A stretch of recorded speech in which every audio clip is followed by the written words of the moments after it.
Welcome to Doctrine and Devotion, a podcast exploring Christian faith and practice from a Reformed Baptist perspective. My name is Joe Thorne. I'm the lead pastor of Redeemer Fellowship in St. Charles, Illinois. And I'm Jimmy Fowler, executive pastor at Redeemer Fellowship. So, because I made a sort of an announcement that I wouldn't mean to make a surprise. Okay, so on Tuesday, I made a surprise announcement. I didn't mean it to be a surprise announcement because I just forgot about it. It was a surprise. But it was a surprise. So I better let everybody know because I think everybody knows who listens to the podcast that at least I went in for some tests. So, yeah, I have I just call them cancer holes because they're like these like wounds or whatever. One's in my arm, one's in my leg, and I had to go in and have them removed and have them biopsy and all this thing. So it turns out that it is cancer, but it's not like the melanoma. It's like basal Hayden. I don't know what it is. It's something like that. One's basal, and then the other one's like a sarcoma or something. So it's not like the stuff that like the doctors all freaked out about. But I got to go and see a dermatologist. And they got to give me the whole body scan, and they got to take off the rest, my other parts of my body, and then I'll be good to go. So that's the update. Nothing to worry about. Just taking care of business. So there you go. There it is. Have you told your wife yet? Yeah. I told my wife. Yeah, and told the kids. Now, did they find out on the podcast like I did? No. Let's see. I told Jen before I told you. Well, because she was there when I got the call. Okay, of course. Well, I would assume that she would know before me. Yeah. And then I told the kids, and then but they're not freaking out. They know what's going on. So they start to get freaked out because it's like, so you guys know I had these tests done, and it is cancer, and their eyes get big. I'm like, it's not that kind of cancer. When you lead with that, it's what do we lead with? Daddy's not going to die. That now it's like, wait, what? Are you going to die? Who said anything about dying? So everything's fine. And what I like, what's been fun, if you don't know, what's been fun. You're going to tell everyone what you're doing to me? Just our all access listeners know that Jimmy's a very sensitive person. He cares about people. He cares about me, and so he was really worried about me. So I keep, I sort of play up the cancer thing, just to make him uncomfortable. Yeah, well, we sit there just talking on the phone about just some church related thing. And maybe something that like, hey, you got to, hey, remember to follow up on this. And, it's got to get done. Yeah, just my cancer. Yeah, it's good. Give me some time. Things take me a little bit. You're just horrible. Just horrible. Yeah, so, it runs in my family, Took my grandma. My mom had breast cancer. I know, that's why I worry. Yeah, well, I just have basal Hayden. So it's fine. That new basal Hayden's good. Yeah. That is good. I know. We need to get that whole line that they have, the 4 bottles, and then do like a little tasting. Taste test. Yeah, I think that'd be nice. Hey, listen, we should also tell everybody about the store because if you haven't seen that's right, on the Instagrams, on the gram, Jofo Store has been updated with our T-shirts. So we have like 5 of our classic designs that everybody likes, like Banter of Truth or Anti-Intinction or the old like annual T-shirts with all the cool designs. Yep. We also got some new designs. Charles Haddon Spurgeon signature, some Brian Malcolm originals. Yeah. If you like Dungeons and Dragons, there's a take on Dungeons and Dragons for D&D. It's like some really cool stuff. That's one of my favorites. It's really good. And Brian has one with our new logo on the front and the back. It has a quote from the 1689 chapter 1. So head on over to jofostore.com. You can get some gear. Everything's ready to go, and people are already getting in and checking it out. So, and I ordered one. So there you go. I ordered one. I have it at, hopefully I'll get it in a couple days. I might give you free shipping. So, yeah, it's too late because I didn't get free shipping. So I paid the shipping. That's all right. And that's good. Hey, you know what else is going on? Yes. What? You don't. You just. No, I do. Okay, you don't. But yes, I do. What's it called? Our Southwest Conference. But what's it called? Redeeming. Nope. Reform. Yep. Evangelism. Redeeming Reform. No, Reforming Evangelism. Oh, Reforming Evangelism. Yeah. It's a conference on evangelism, man, and how to get back to it, and what it really is, what it isn't, and it's going to be practical. We're really excited about it. It's going down in Burleson, Texas, on February 29th. People are registering. It's going to be a great small. It's a micro conference, right? Yeah. It's like this is like the intimate setting. We get to hang out. We're going to do a live D&D. We're going to do a hangout at night. Smoke some cigars. So head on over to. I'll smoke one. Yeah, me too. And then I'll smoke another. It'll be this one. Smoke that baby stuff. I'm going to bring a baby one. It's like the size of a toe. It's like a little cigar toe. These have become my favorites. I know. You say every time you smoke one, you have to tell me that. It's become my favorite. Yeah, it's my favorite now. It's not even lit. Look at that. No, that's like it. Yeah. So where do they go, Jimmy? They go to doctrineanddevotion.com. /SW conference. Boom. Go over there, get all the details, register. We're really looking forward to seeing you guys and hanging out with our friends at Grace. So, Jimmy, we got a bunch of emails. They pile up, and so I grabbed a few for us to talk about today. And why don't we just jump on in? All right, let's do it. Here, hold on. You want me to read the first one? Yeah, please. Okay. This is from Ben. Today, my question is specifically for Jimmy. Oh. So, you mentioned going to see Spider-Man No Way Home, and your friend, I think he means Greg, your friend talked during the movie. Well, I saw Spider-Man on opening weekend with my friend, whom I serve with on the worship team at my young adults ministry. And when it came to the part where Aunt May gives the speech about with great power comes great responsibility, my friend immediately whispers, "Oh, now she gonna die," right before she collapses in front of Peter. Mm-hmm. Is my friend still qualified to serve in ministry? Best regards, Ben Mayfield. All right, so, Ben, here's the thing. Any talker should be cast aside. Yeah, at least. Cast out. Outer darkness. But here's the difference here, right? Is that was a good moment for them to understand. Yes. In understanding the movies and understanding the comic book, knowing that saying, right? It like so before Uncle Ben's death. Correct. Yeah. It leads up to a death, right? So yeah, very well done. But keep it to yourself. What happens if someone don't know? Yeah, I know. Let's call it play out. That's a spoiler. Yeah, spoiler. Just interrupted. Yeah, listen, Ben. I don't think he's disqualified from ministry, but you don't need to hang out with him anymore. You have our permission to not hang out with him. I don't know if they can be trusted. Yeah. You cannot be trusted with the truth. Yeah, but he told the truth. He didn't keep a secret. We're not Gnostics. We're not keeping secrets from people. We're telling everybody. Allow people to figure it out on their own. Okay, well, Jimmy and I might disagree on this, but we both agree. Stop talking during the movies. I just don't. Why, people? So why? My son Elias, 17-year-old, he's going out with this girl. Yeah, and I've met him. Okay, my son. Yes. Yeah. He's dating a girl though. And he's dating. You're like, I met him. I'm like, he's not dating a guy. He's dating a girl. It was a little confusing. Yeah. So. Oh, I see what you're saying. Yeah. I was not insinuating. So my son is dating this girl, a really cool young lady, and they'll come over and they'll watch a show or something. And I picked up on a couple of things. My son's kind of into movies, like his dad. And so I was talking to him the other night. I go, is this girl into movies? And he's like, yeah, she likes movies. And I'm like, yeah, but she seems like a talker. And he goes, oh yeah, she's a talker. She'll talk through the whole movie. Nah. I'm like, yeah, okay, man. Well, so can't be that serious of a relationship. So yeah, has he let her down yet?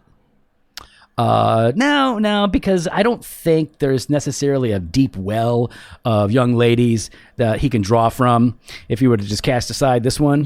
Joey, the way you're making that sound is take what you can get, son. No, I'm saying this is all you're going to get.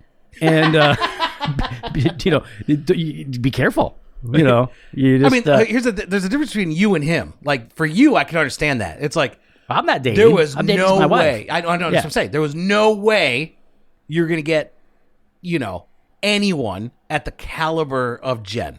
No, that's true. Yeah. Now, Elias has what you don't have. What's that? Like 1 inch on me? Big deal. Well, okay. Well, he's a little bit taller. Yeah. He looks better. Yeah. He's got a better personality. Nah. People like him. I disagree. He's approachable. He's quite That's friendly. That's a weakness. He's friendly. So far, you're talking about weaknesses. I don't really know. He's got a great reputation. Yeah, he does. Yeah, nobody hates him. He's a gentleman. Yeah, that's true. That's true. He's got a lot going for him. He does. He's a hard worker. Yep. Except when I needed him that one day, he wanted to sleep in. Yeah. I don't know. Still, whatever. It's like, brah. I know. All right, we got another email. This one's all about evangelism. All right. Hey guys, thank you again for your podcast. You both are such a blessing, even in the banter. I really enjoyed your podcast on evangelism. That's like the 5th time I've heard that. People really enjoyed that podcast, Joe. It was helpful to think this through from a Reformed Baptist perspective. I grew up in a charismatic, non-denominational church that made me feel such pressure to get that, quote, decision, close quote, for Jesus. It constantly left me feeling like a failure. Now, viewing this from a Reformed perspective, I see that it's only my job to spread the seed of God's word, but it's the Holy Spirit's job to bring the sinner to repentance. What are your thoughts about Living Waters Ministries and the way of the Master? Also, are there any other evangelism resources that you'd recommend? Mm-hmm. So, Joe, Living Waters Ministry.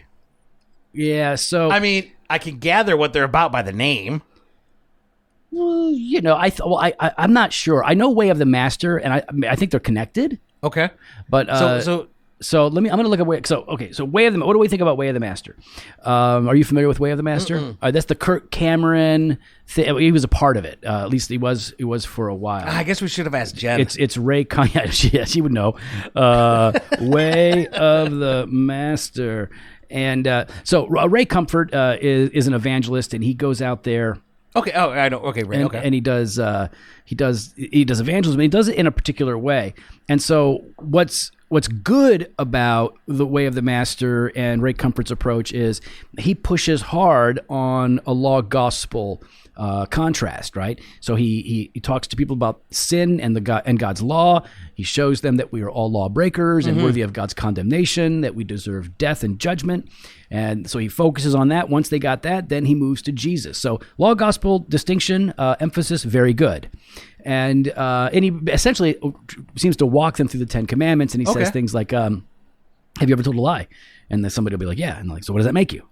I guess it makes me a liar. Good, cool. Have you ever? And then he just kind of walks through it. He's like, say it. I have to, it's kind of walks it out. And so all that's really good. So it's not like, how dare you? Yeah. It's like, hey, you and I. We've all lied. Mm-hmm.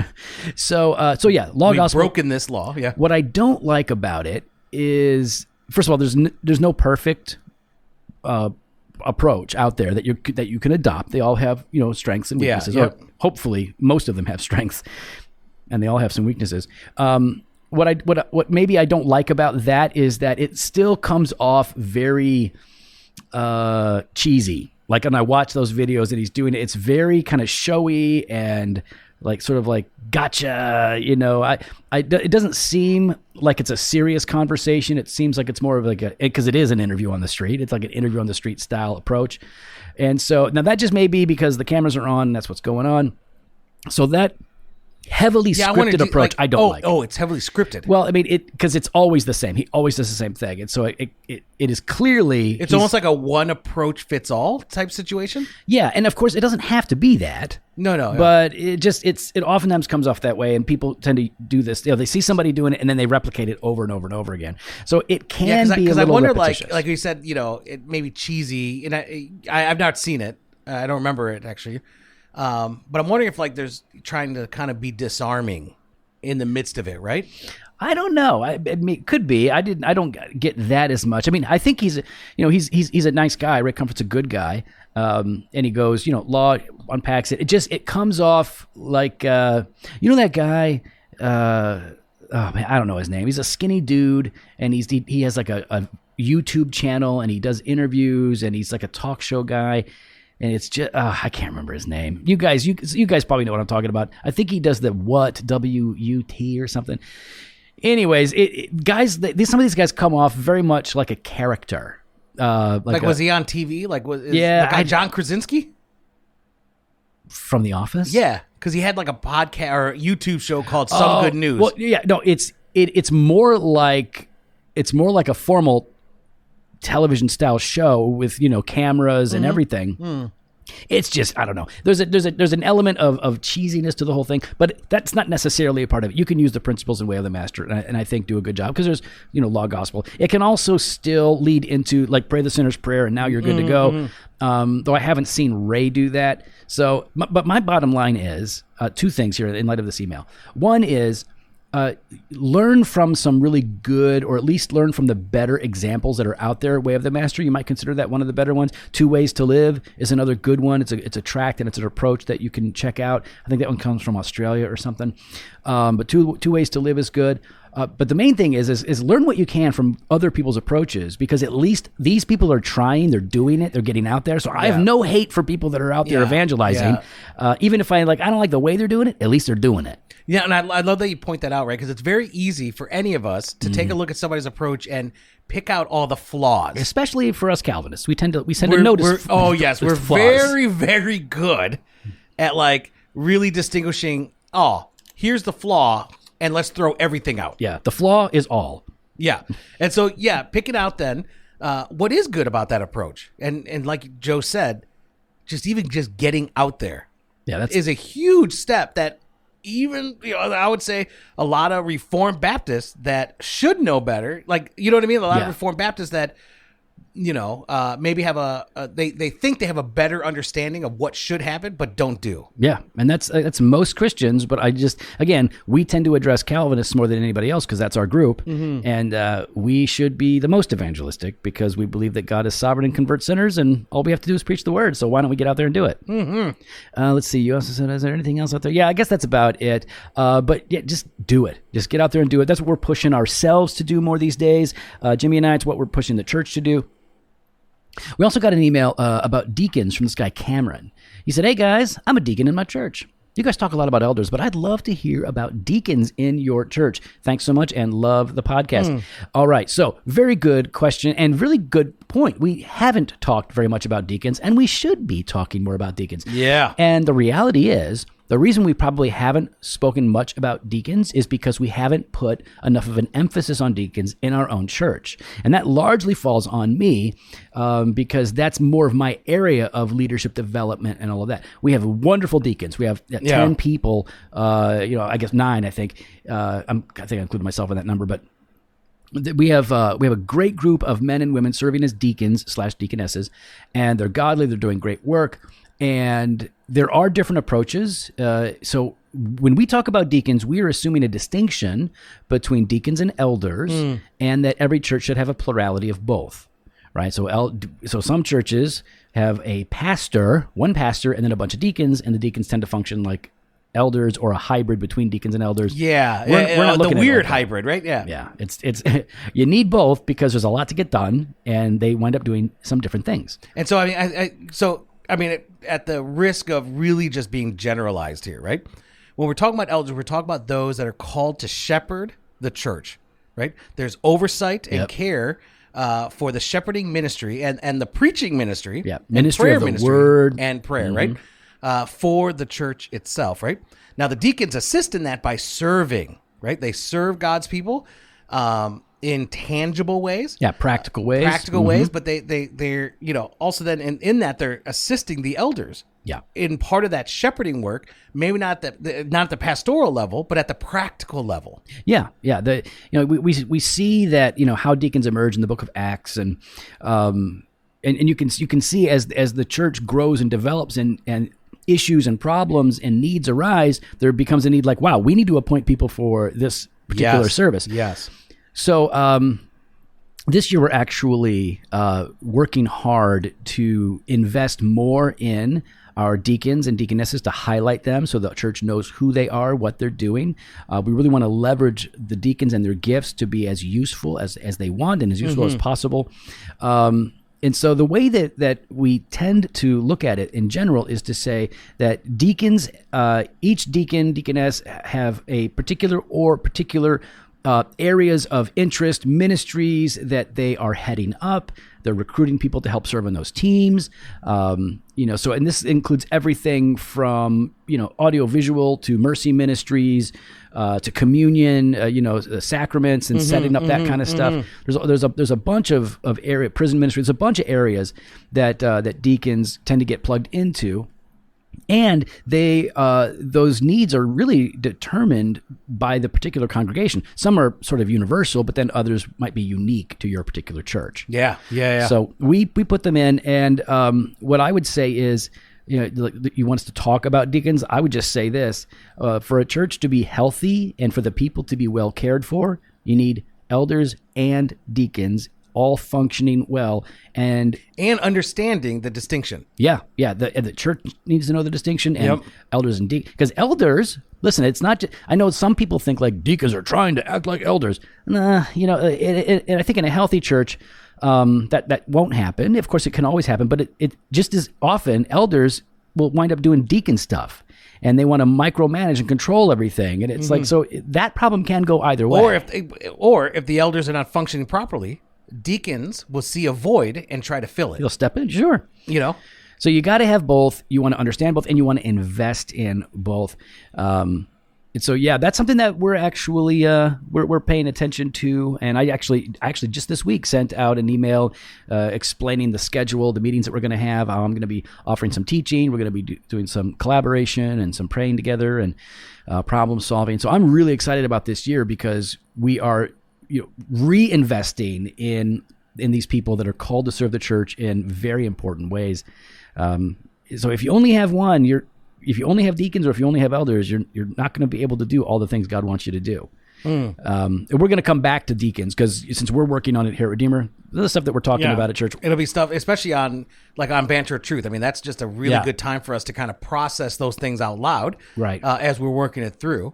So our all access are going to, hear a bit more. You're going to be getting more of that stuff. Getting more of that stuff at the practical level of how do deacons function? How do you train deacons? If you're looking to be a deacon, what's the path? What's the path, right? How do you on-ramp if you're not highlighting the diaconate and explaining what it is, and people don't know whether or not they should pursue that or be a part of it, seek to be a part of it. Exactly. And we've got so many great people. So good. All right, we got another email. This one is from... Go ahead, Joe. Michael? I believe that's Mikal. Well, if I was a foreigner, I might say it that way, but I'm not. I am an American in America reading an email. And you see the punctuation. What's that called, Jimmy? I don't know. It's called an umlaut. Yeah, there you go. So, Mikal. Yeah, let me zoom and see that. Yep, that's what it is. All right. So, Michael. Yeah, so Mikal says... Or Michelle.